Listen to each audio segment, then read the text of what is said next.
My fellow Americans and autists who voted for Trump, it's your boy Dank Brandon here. I want to take a moment to congratulate the DNC on losing another election to Donald Trump.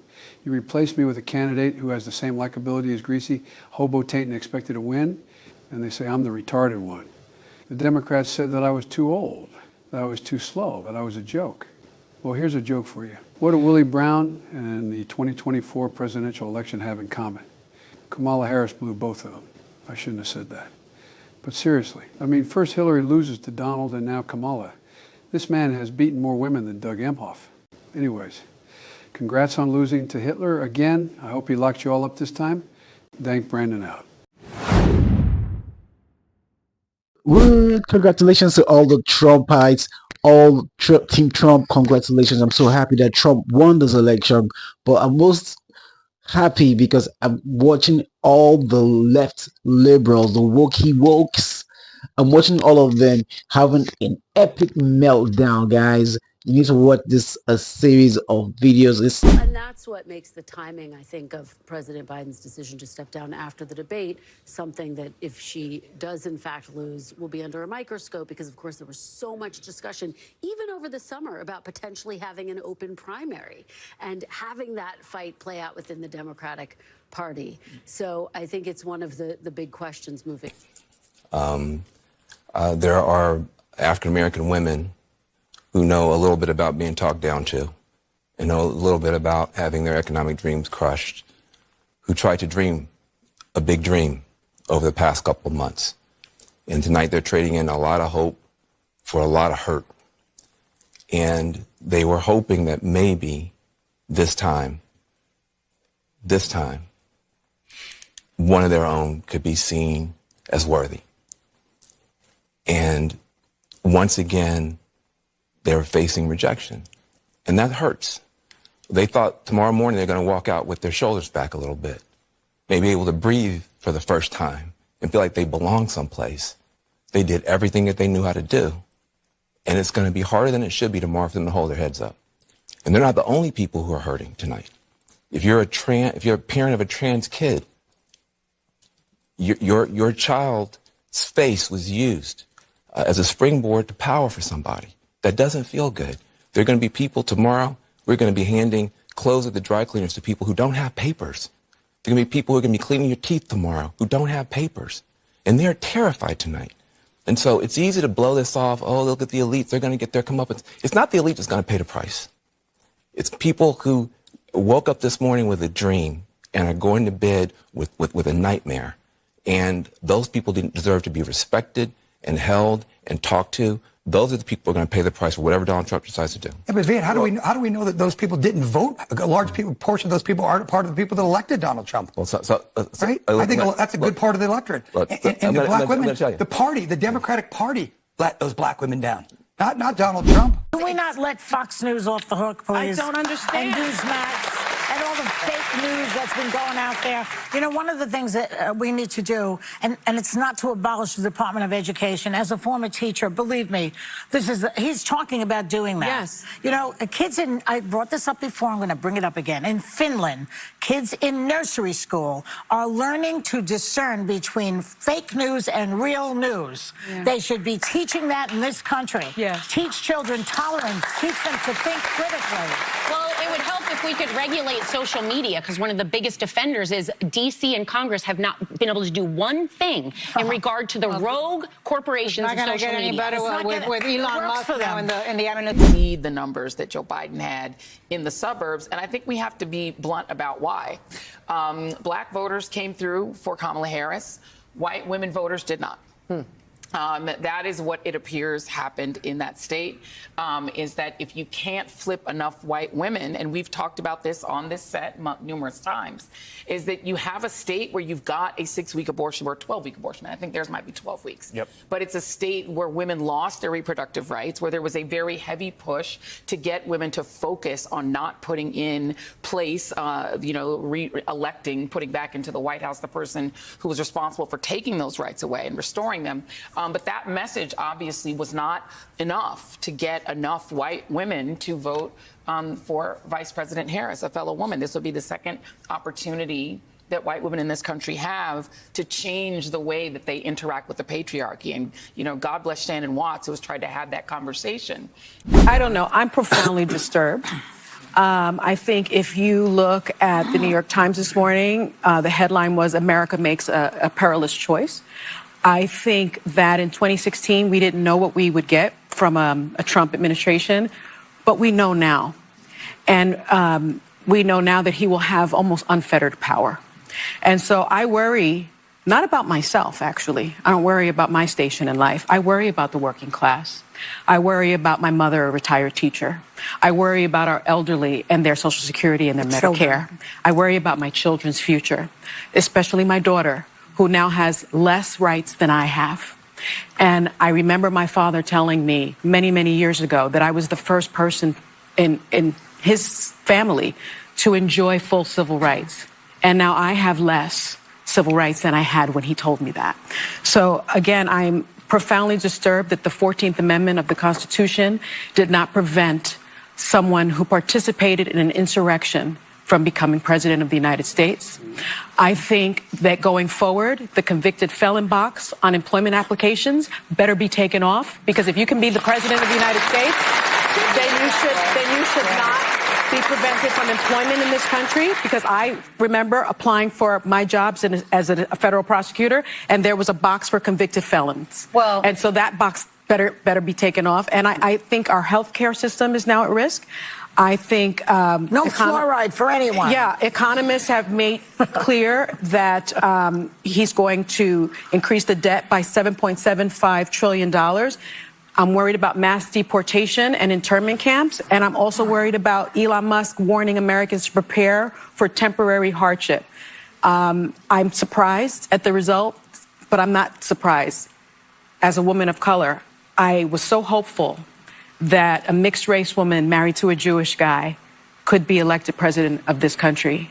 And I think that it had nothing to do with policy. I think this was a referendum of cultural resentment in this country. Well, I think it. I think we also forget that we are a 60% on a good year turnout country. There are a lot of people, especially low wealth people. You know, this is the Bishop Barber thing he talks about all the time on our shows, is that poor and low wealth people actually don't vote for the most part. They normally sit it out. And so there's a checking out of the system and saying, I'm not receiving economic benefits. College loan forgiveness doesn't impact me. And so people are actually, in some cases in this country, backing out of voting altogether. So I think there's a tendency to think it's poor people voting against their best interests, when in many cases, poor people aren't voting at all. And so they're just not a part of the system. And so what you have is higher net worth and higher education voters voting versus rural working class voters. But just remember, working class does not mean poor.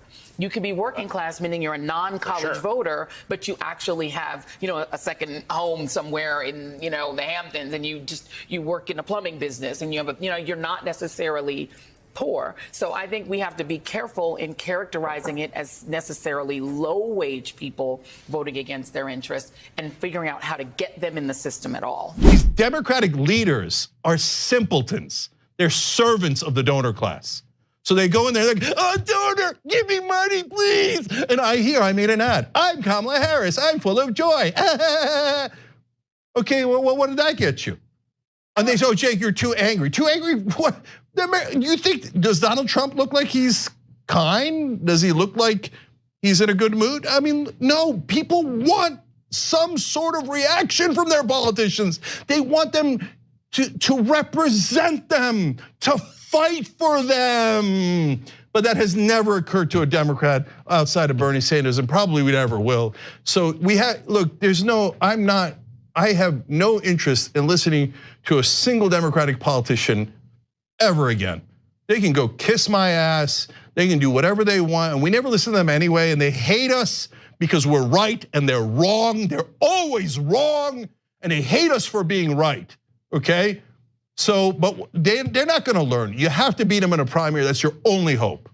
And so if you say it's super hard to beat them in a primary because of the lying sons of bitches on mainstream media who will smear you to no end, who will fight harder against progressives and populists than Republicans or Donald Trump or anyone else, well, brothers and sisters, nobody said life was fair. So we got to go fight that mainstream media. We got to destroy that mainstream media that is filled with lies on top of lies about how the politicians are so honest and the donors have no control over policy. They have 100% control over policy. Everyone in mainstream media is a liar who goes, oh, well, here's a bill. Well, I'm not going to talk about the donors at all. Oh, I think they're having an ideological debate. Oh, look at that. The donor class won the ideological debate again, but I won't call them the donor class. I won't tell you that it's corporate Republicans and corporate Democrats that are playing good cop and bad cop against you the entire time. So these Democratic leaders are the most useless people on earth. If they're not all fired, the Democratic Party is out of its mind.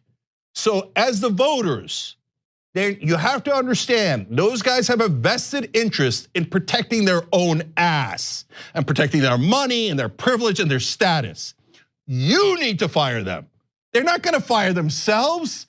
You think Chuck Schumer, Hakeem Jeffries, Kamala Harris, and all these people go, oh yeah, I got Jamie Harrison at DNC. Oh yeah, I guess we were the problem. You think the Democratic consultant class that have been robbing you blind this entire time is gonna go, oh, I guess we were the problem. No, you have to fire them. So the next time that some son of a bitch on MSNBC or in the Democratic Party tells you, oh no, be a good boy and girl, be civil, and vote for Democratic leaders. They know what they're doing. Those are the same goddamn liars that told you that Joe Biden was totally fine, that he was young and he was dynamic behind the scenes, and it wasn't a problem at all. At that point, he was down 8 points nationally. He was getting slaughtered. He was down by 18 in Iowa, and I could go on and on. They've been lying to you the whole time. If you're on the left, you're a Democratic voter. Wakey, wakey. I need to wake you up out of the hypnosis that you're in, that Morning Joe and The View and all of mainstream media has put you in. They're lying to you. Why do you think they keep losing? Do you think they keep telling you how smart they are and how they're gonna deliver you victories? And all they ever do is deliver loss after loss after loss. So Democratic voters, snap out of it. These guys are obvious liars. Fire them all. Fire them all. And if you don't, okay, then keep losing to buffoons, to obvious con men like Donald Trump. Keep losing and losing and losing and never figuring it out. Here, I solved it for you. I figured it out. It's a goddamn corruption. All this stupid donor money, all it's ever done is lead to more losses. So if you don't fire them, you have no one to blame but yourself. Young Turks will be back. This one is gold for me. I love watching me some jank crying on social media. I love it when I see him melting down. I love it when I see him just, just getting triggered. I love this one, but I want to end the entire clip with my favorite, the next one, Joe Biden. So I want you to enjoy this clip. I'll see you in the next video. Keep celebrating, keep enjoying the victory, and day by day, one by one, we'll keep kicking this woke people's, A's. See you on the next one. Bye-bye. My fellow Americans and autists who voted for Trump, it's your boy Dank Brandon here. I want to take a moment to congratulate the DNC on losing another election to Donald Trump. You replaced me with a candidate who has the same likability as Greasy, hobo taint and expected to win, and they say I'm the retarded one. The Democrats said that I was too old, that I was too slow, that I was a joke. Well, here's a joke for you. What do Willie Brown and the 2024 presidential election have in common?